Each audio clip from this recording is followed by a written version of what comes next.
話說最近國際局勢真係精彩過電影，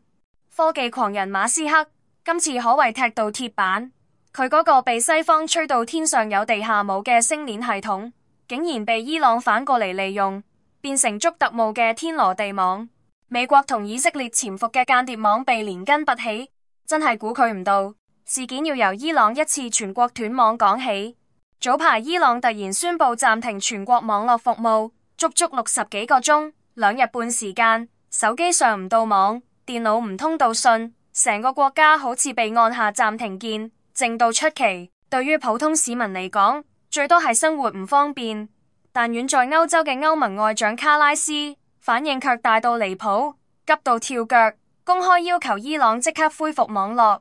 正常人都會覺得奇怪啦，伊朗自家內政，點解一個歐洲大官會緊張過當事人？原來背後暗藏大旗。伊朗政府今次一刀切斷網，根本唔係一時興起，而係有備而來。佢哋早就偵查到境內潛伏住大批美國同以色列派嚟嘅特務，仲有一堆被收買嘅反對派，專門搞破壞、煽動騷亂。呢一班人平時靠地面網絡同國外主子聯絡，接收指令、傳遞情報。斷網就等於塞咗佢哋把嘴，掩咗佢哋隻耳，一下子變成無頭烏蠅，完全唔知點算。但美國同以色列又點會咁易認輸？佢哋一早留咗後路，呢個後路就係馬斯克同佢嘅星鏈。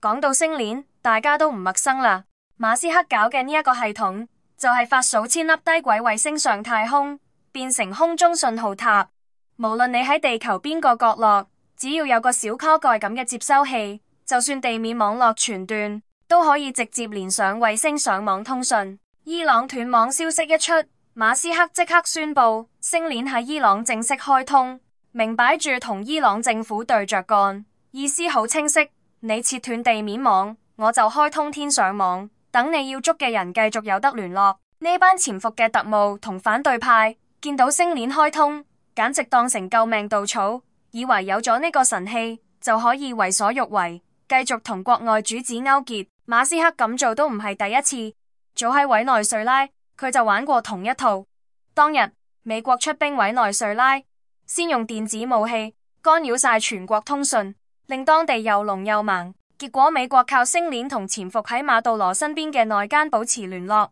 內奸將馬杜羅夫婦嘅行蹤一一通報，美軍輕輕鬆鬆就將佢哋捉咗，星鏈即刻聲名大噪。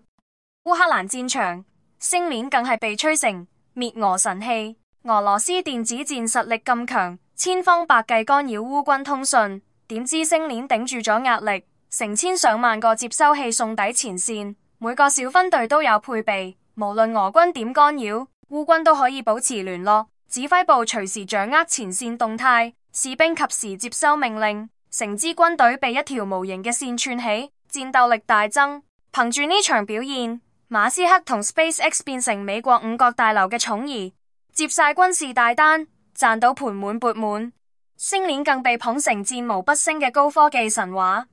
但今次喺伊朗，呢個神話就徹底碎咗。馬斯克同美國、以色列都估唔到，伊朗早就識穿佢哋嘅把戲，仲準備好反制妙招。原來伊朗早料到美國會用星鏈反撲，特意從中俄兩個盟友手上引入咗一批頂級電子戰設備。呢啲設備有個超強功能，專門偵測星鏈接收器嘅微弱信號。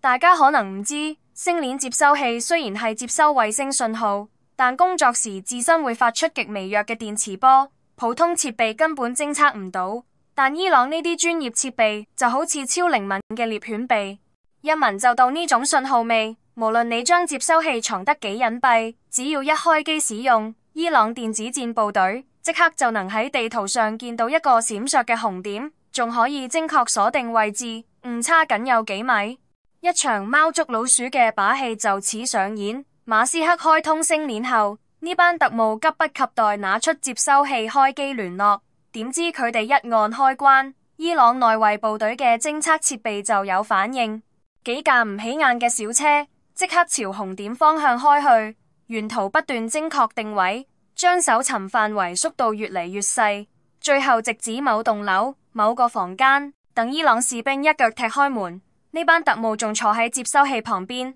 發緊情報，人贓並獲，想抵賴都冇用。就咁樣，馬斯克嘅星鏈本來想用嚟幫特務通訊，結果變成伊朗捉特務嘅定位神器，一捉就準。